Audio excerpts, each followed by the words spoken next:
होते भीनु सारे बेटी अंगना बहारेली, बेटी धरेली नैनालो।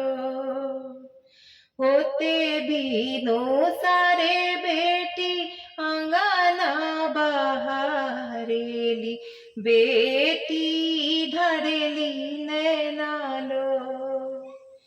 कवन कसुर बाबा रउआ से कैनी, काहे कैनी हमरा के दान। कवन कसुर चाचा रउआ से कैनी, काहे कैनी हमरा के दान।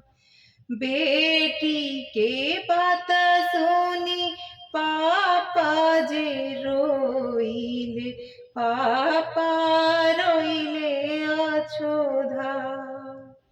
बेटी के बात सुनी चाचा जे रोइले, चाचा रोइले अछोधा।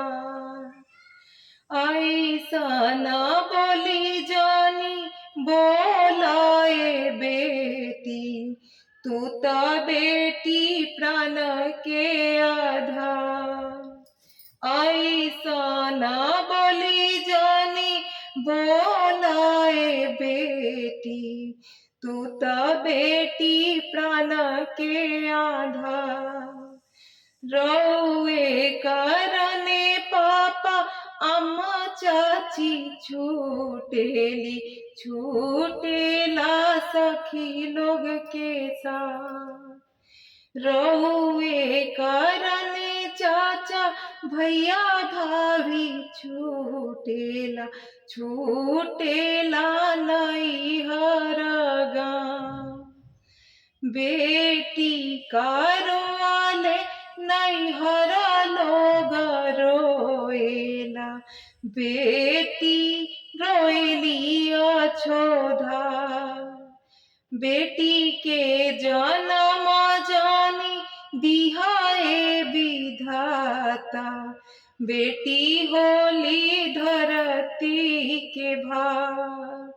बेटी के जन्म जानी दिहाए विधाता, बेटी होली धरती के भार।